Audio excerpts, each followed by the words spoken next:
Hey guys. So for my descriptive speech, I just wanted to describe the process and physical and mental effects of a swimming race, a competitive swimming race. It can be a very, positive, beneficial experience for some people, people that win races and, you know, tie up the meet for their school and, finish the season off, after those races, you can feel good. But majority of the races, you're not gonna feel too great after the race. Depending on the outcome or not. You just physically feel so bad.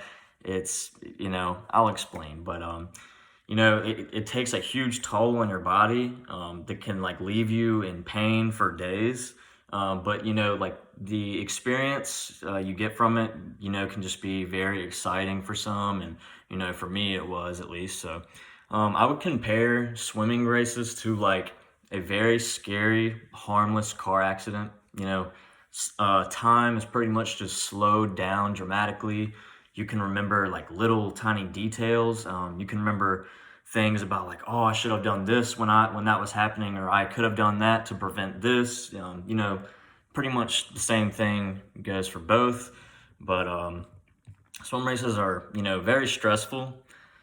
So it's easy to think about them too much and get a little overwhelmed. But most people who like look at swimming as a whole sport, they're like, oh, it's just swimming. Like we've got like football and basketball and baseball, and then there's just swimming. Well, that's where you're wrong, because swimming is probably the hardest sport, other than gymnastics, water polo, extreme stuff like that. But there's also people who just they see the difficulty in it, and they completely just all they see is the difficulty and the sheer brutality. They don't see the beauty of it and the actual like point of it. They don't see it for what it is. They just see it for like a brute force or whatever. And I want to tie that together and make it to where you can like see that it is very demanding physically, but it's also a very technique heavy sport. And it's just once you've mastered it, and when you can see it mastered, it's just like, wow, they're really good.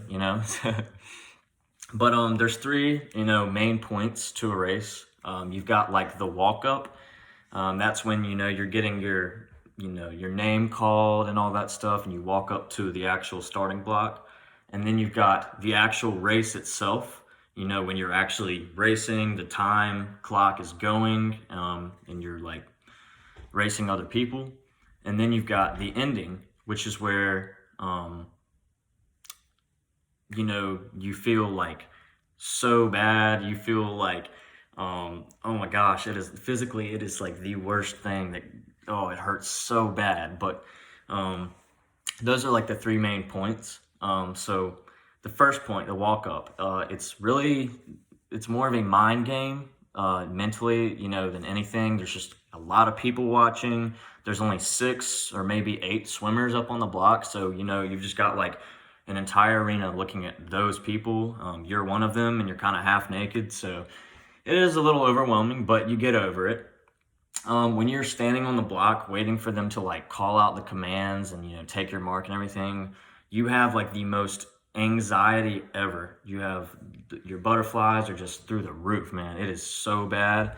And like, oh my gosh, it's so easy to false start, if you just don't take it seriously, if you don't tone down, if you're too worried, you can mess up very easily. So you got to make sure you're set up properly. You got to make sure you launch at the right time without false starting or anything. And you got to make sure that when you enter the water, you enter with correct technique, because if you don't, that can put you behind like really far. But after the initial walk up, you hit the water, and when you hit the water, you gain so much adrenaline. It feels like you can swim like 1,000 miles an hour. Like, not even kidding. You feel like limitless. You're just going and whatever. You feel like you cannot be stopped. So the actual race is like a balance of physical power and a balance of mental power. Because you are doing things physically, strenuously, and you are doing things that are mentally strenuous. One thing is you feel obligated to match other people's pace. If they're like way better than you just automatically feel obligated to go way faster than you know what you can do because you just feel like you're going to lose so bad. Flip turns become really difficult. You can't breathe as good. Towards the end of the race, your adrenaline dies out and you can start to feel your body kind of like on fire. It feels like a engine like in summer. It's just already hot, but then it's even hotter. It's so bad. But it's funny because at the end of the race, it's funny. Whether the outcome of the race was good or not, it can affect your mental attitude. Don't get me wrong, you can feel like, oh, I didn't do as good, or oh, I won, like that. But no matter what happens, physically, you will always feel the same. It does not change. You will always feel like crap after a race. It's the aftermath of like an intense swimming race is just, it's so discomforting and it's like sudden. It hits you out of nowhere. You'll see most people like head to the bathroom outdoors or to a trash can because most people have to throw up right after a race, and I did too. It's just part of it. It happens very often. But after the race for hours, you can feel like your muscles are on fire, like you're twitching and you're like shivering, like all at the same time. And it's not a very good feeling. But once again, if you enjoyed the rush from it, then it's kind of worth it. But once again, swimming competitively can cause this surge of like feelings in one's body and one's mind. They can be positive, they can be like negative, mental, it can be physical.